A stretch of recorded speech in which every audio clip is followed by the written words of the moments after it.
Namaskar everyone. I welcome you all to our YouTube channel of Intellect Educate Academy. So this is your educator Dr. Shivam Josrotia from Biology. Today in this video lecture we are going to cover next 20 MCQs which are very important, and all these MCQs they are collected from various competitive exams. So let us focus upon those. Our first question is, Aristotle is known as the father of biology, zoology, both, or even none. So, if you talk about Aristotle, he is known as the father of biology. Yes, he is also known as the father of zoology. So, ये biology के father भी इनको कहा जाता है, zoology के father भी कहा जाता है. सो यहाँ पे option C is the correct option, that is both. तो एक और हम बात कर लेते हैं कि who is the father of botany. So it is name is Theophrastus.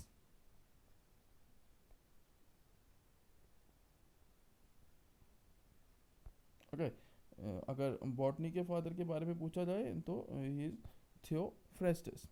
So let us move to our second question. Linnaeus wrote a book. Which one?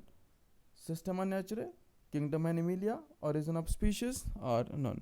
So here the exact option is A, that is Systema Naturae. And the book Kingdom Animalia, it was written by Erasmus Germe, and the Origin of Species by Darwin, you know.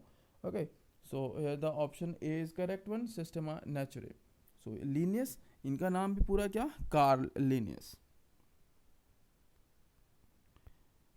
Question number 3, that is retrogressive metamorphosis is found in what?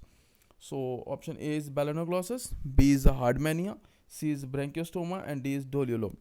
अब यहाँ पे exact option is the B part, that is हार्डमेनिया. अब देखते हैं, जानते हैं इस चीज़ के बारे में कि रेट्रोग्रेसिव मेटामॉर्फोसिस क्या होती है. देखिए, मेटामॉर्फोसिस मीन्स द चेंज.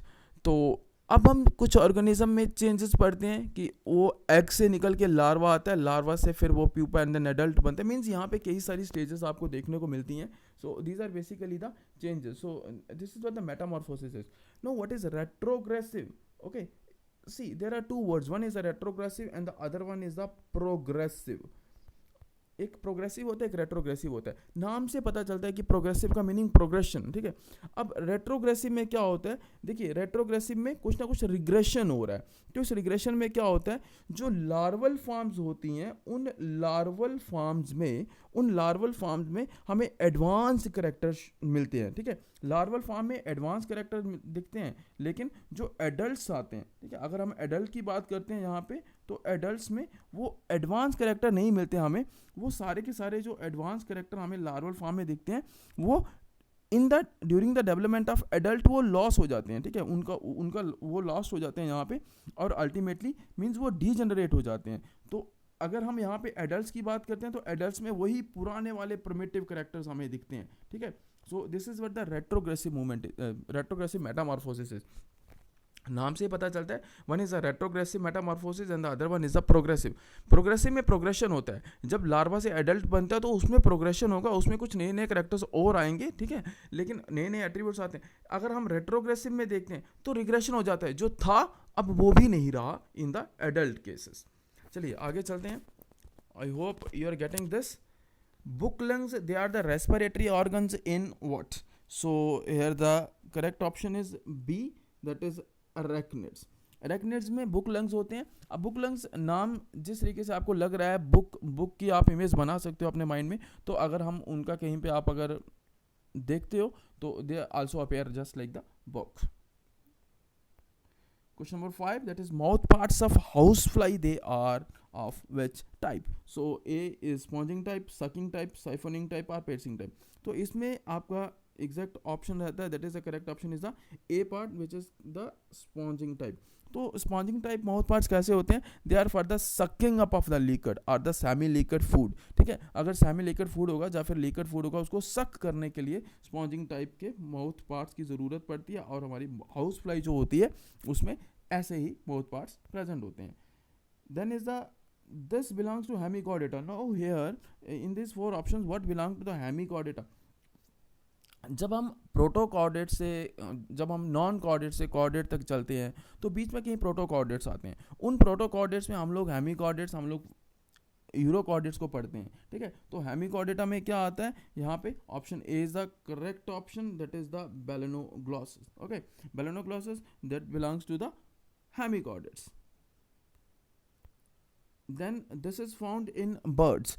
तो अगर हम एब्स की बात करते हैं, वहाँ पे बर्ड्स को पढ़ते हैं, तो उसमें हमें एक यहाँ पे एंडोस्केलेटन को उसके पढ़ते हुए एक चीज़ हमें देखने को मिलती है, that is called as a synsacrum. Okay, no what the synsacrum is here, option A is correct option, that is synsacrum. Synsacrum basically क्या होता है, जो बर्ड्स के केस में एंडोस्केलेटन में वर्टिब्रे होते हैं, they are fused vertebrae. Okay, ये जो इनकी फ्यूजन के कारण, ठीक है, ये वर्टिब्रे की का फ्यूजन रहता है, दे आर फ्यूज्ड वर्टिब्रे। तो उसमें भी कौन कौन से वर्टिब्रे फ्यूज्ड होते हैं, सुनिएगा। यहाँ पे थोरेसिक वर्टिब्रे, उसके साथ में लंबर वर्टिब्रे, उसके साथ में सैक्रल वर्टिब्रे, और उसके साथ में एंड कॉर्डल वर्टिब्रे। अब जो थोरेसिक वर्टिब्रे हैं उसमें से जो पोस्टीरियर थोरेसिक होता है, इसमें वो आता है, लंबर में 5 लंबर आ जाते हैं, सैक्रल में 2 सैक्रल आते हैं, उसके बाद में कार्डल में एंटीरियर वाले 5 कार्डल आते हैं। तो अल्टीमेटली कुछ यही मिलके मीन्स पोस्टीरियर थोरेसिक वर्टिब्रे और एंटीरियर कॉर्डल वर्टिब्रे। जनरल में आपने याद रखना है posterior thoracic vertebrae, anterior caudal vertebrae, और बीच में लंबर और सैक्रल वर्टिब्रे। ये सारे के सारे वर्टिब्रे मिलके क्या बनाते हैं, ये सारे के सारे वर्टिब्रे मिलके एक फ्यूज्ड बोन बनाते हैं, and that is called as the synsacrum. और बेसिकली ये उनको हेल्प मिलती है फ्लाइट एडाप्टेशन में। यहाँ पे हम पढ़ते हैं फ्लाइट एडाप्टेशन में क्या होता है, उसमें हम लोग ये पढ़ते हैं कि उनकी बॉडी में क्या क्या एडाप्टेशंस आती है जिसके कारण उन्हें एड मिलती है कि वो अच्छे से फ्लाइट ले सकें। तो ये फ्यूज्ड बोन का बनना, अब यहाँ पे कुछ बॉडी में लाइटरनेस आती है, प्लस उनमें न्यूमेटिक बोन्स होती हैं, अलग अलग कॉन्सेप्ट है, चलिए वो कभी आगे पढ़ेंगे। तो बेसिकली यहाँ पे इसका ऑप्शन सही रहेगा, that is the synsacrum. Okay, this is the fused bone, fused vertebrae are there, so ultimately they are going to form the synsacrum. Then is the spiders and scorpions are included in class what. Okay, so इसके लिए ये arthropods में आते हैं, और Arthropoda में एक class that is the Arachnida is the right option here, that is option number A. Placophora Mollusca से बिलोंग करता है, एक्टिनोजोआ एंथोजोआ ये दोनों कोरल से बिलोंग करते हैं, सो ये नहीं आएगा यहाँ पे, option A is correct option, that is the Arachnida. चलते हैं क्वेश्चन नंबर 9 पे, choose the odd one out. तो यहाँ पे ऑड वन आउट क्या रहेगा देखते हैं। A is the Pisces, B is the reptiles, C is the Aves, and D is the mammals. अब यहाँ पे हम लोग एक चीज़ देख सकते हैं, रेप्टाइल्स हो गए, एब्स हो गए, या फिर मैमल्स हो गए, और पाइसेस हो। पाइसेस कुछ कुछ लग रहा है कि ऑड वन है, किस तरीके से लग रहा है आप लोग देख सकते हो। एकदम से जो पाइसेस हैं they are the aquatic organisms, और रेप्टाइल्स, एब्स, मैमल्स कहीं ना कहीं आप टेरेस्ट्रियल ऑर्गेनिजम्स देखते हो, ठीक है। तो आप इस तरीके से भी और भी आप कुछ फीचर्स देख सकते हो, इन्हीं के किसी ना किसी जनरल फीचर के बेसिस पे आप इसे ऑड वन आउट करार दे सकते हो। तो the option A is the right option. Okay, then comes to the question number 10, that is the scientific name of domestic cat is. ठीक है, जो आप डोमेस्टिक कैट यानी कि बिल्ली देखते हो उसका क्या नाम होता है साइंटिफिक नाम, तो उसे देखेंगे Panthera domestica, Felis domestica, Felis leo, Panthera indica, क्या नाम होता है उसका। So the option B is correct option, that is the Felis domestica. ठीक है, ये जो आप बिल्ली देखते हो, कैट देखते हो, ये उसका साइंटिफिक नेम है। ठीक है, फेलिस लियो की बात करते हैं तो Felis leo is for the lion. ठीक है, और अगर पैंथेरा इंडिका की बात करते हैं, it is for the Indian leopard, यानी कि इंडियन लेपर्ड मीन्स बोले तो लेपर्ड क्या होता है, तेंदुआ। Okay, so leopard is a तेंदुआ। ये Panthera indica is for the leopard, and leo for the सिंग, दैट इज लाइन। और अगर आप पैंथेरा डोमेस्टिका की बात करते हैं तो बेसिकली पैंथेरा डोमेस्टिका एक नाम नहीं है, कोई भी एग्जैक्ट टर्म नहीं आती है यहाँ पे, तो उसको भी इवन फेलिस लियो ही कहा जाता है, जो कि उसके बाद में हम लोगों ने इस लाइन के नाम को, फेलिस लियो को चेंज कर दिया, बाद में पैंथेरा लियो कहा जाने लगा। सो यहाँ पे अगर आप डोमेस्टिक कैट की बात करते हैं उसके लिए option B is the correct option, that is the Felis domestica. 11th question is the largest phylum with respect to number of species is. तो शायद से ये हम कभी पहले भी बात कर चुके होंगे। तो अगर आप लार्जेस्ट फाइलम की बात करते हैं, this is the Arthropoda with respect to the number of the species, so option number A that is Arthropoda is correct option है। Then is the founder of binomial nomenclature is।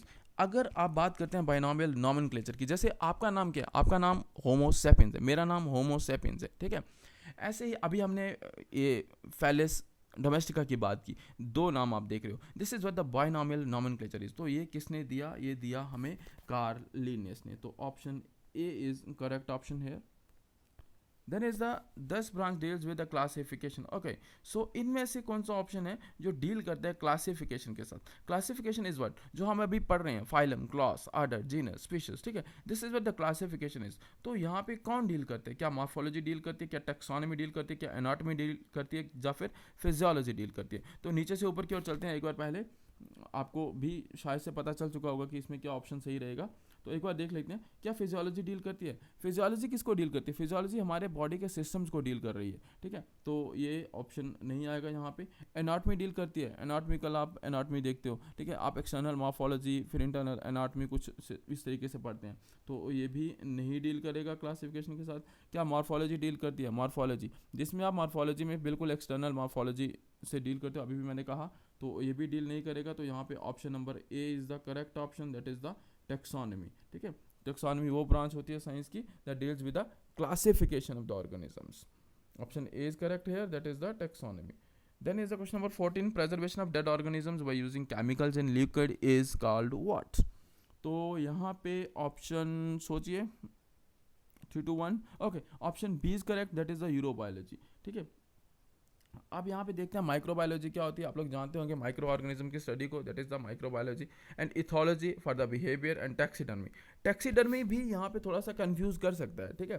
Taxidermy का meaning क्या होता है basically, taxidermy में हम लोग again dead animals को preserve करके रखते हैं, लेकिन टैक्सीडर्मी में क्या किया जाता है, डेड एनिमल्स की स्टफिंग की जाती है, ठीक है। कोई डेड एनिमल है, कोई ऑर्गेनिज्म है, जैसे अगर आप किसी भी बर्ड, परिंदे को अगर आप देखते हो, कोई भी डेड स्पेसिमेन होगा तो उसे लिया जाता है उस। अब मैं यहाँ पे ऐसा क्यों बोल रहा हूँ कि कोई भी डेड स्पेसिमेन होगा, मोस्टली दिस इज, ये कुछ कुछ क्रुएलिटी की तरफ टर्म्स जाती हैं, तो मैं कभी भी स्टूडेंट्स को अपने ये नहीं कहूँगा, ना मैं कहता हूँ कि अगर हमें प्रेजर्वेशन भी करनी है तो जो नेचुरल डेथ से कभी डेथ हुए डेड एनिमल्स मिलते हैं, हमें उन्हीं को प्रिजर्व करना चाहिए, ना कि उन्हें मार के करना चाहिए, ठीक है। ह्यूमैनिटी कहीं ना कहीं अपने साथ में लेके चलना है, चाहे हम पढ़ते हैं, जहाँ पे भी कुछ भी करते हैं, लेकिन गो विद ह्यूमैनिटी, ठीक है। Cruelty leads to the death of humanity, so cruelty को अवॉइड करना है। ओके, तो यहाँ पे वापस आते हैं हम लोग कि टैक्सीडर्मी की बात कर रहे थे। तो टैक्सीडर्मी में क्या होता है कि हम लोग ये डेड एनिमल्स को, इनको हम प्रिजर्व करके रखते हैं, ठीक है, for the purpose of even research study purposes. तो उसमें क्या करते हैं, डेड एनिमल्स की हम लोग स्टफिंग करते हैं, अंदर से उसका जो जितना भी बॉडी विसरा होता है उसको निकाल दिया जाता है, तो उसको उसकी स्टफिंग कर दी जाती है, जैसे कॉटन से स्टफिंग कर दी, तो वापस से उसको फिर केमिकल थोड़े बहुत लगा के उनकी बाहर से उसको वापस से सिल के उसकी बॉडी को एकदम से बंद करके रख दिया जाता है। तो कुछ ऑर्गन जैसे आइज़ होती हैं उनको रिप्लेस कर दिया जाता है कुछ भी आर्टिफिशियल मटीरियल से। तो ऐसे कुछ हम लोग उसमें करते हैं टैक्सीडर्मी में। तो यहाँ पे कंफ्यूज कर सकता है, लेकिन the question is preservation of dead organisms by using chemicals in liquid is called what. So the option number B, that is eurobiology, is the right option here. Question number 15, that is the study of hind gut is called what. तो अगर हम hind gut की बात करते हैं, that is the option number C is correct option, proctology, ठीक है। Proctology is a branch of science that is concerned with the anus and rectum. Okay, तो इसलिए अब जो हाइंड गट का पार्ट आ रहा है, तो that's why this is the right option here. अगर हम एनालॉजी की बात करते हैं तो उसमें क्या होता है, हम लोग वो एनालॉगस और जैसे होमोलॉगस ऑर्गन्स पढ़ते हैं, जिसमें एनालॉजी में सिमिलर फंक्शन और डिफरेंट ओरिजिन वाले। तो उसके बाद में अगर आप स्टोमेटोलॉजी की बात करते हैं तो इसमें आती है branch of medicine that is concerned with the structure, function and diseases of the mouth.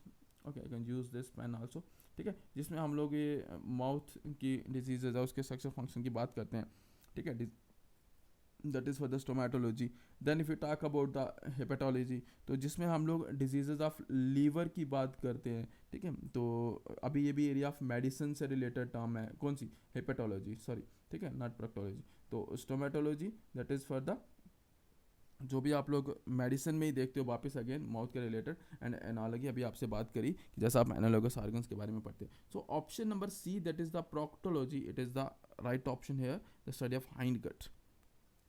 Then is this branch deals with the study of tissues. So very easy question I think so, that is histology, ठीक है। histology उसे कहा जाता है जिसमें हम लोग tissues की स्टडी करते हैं।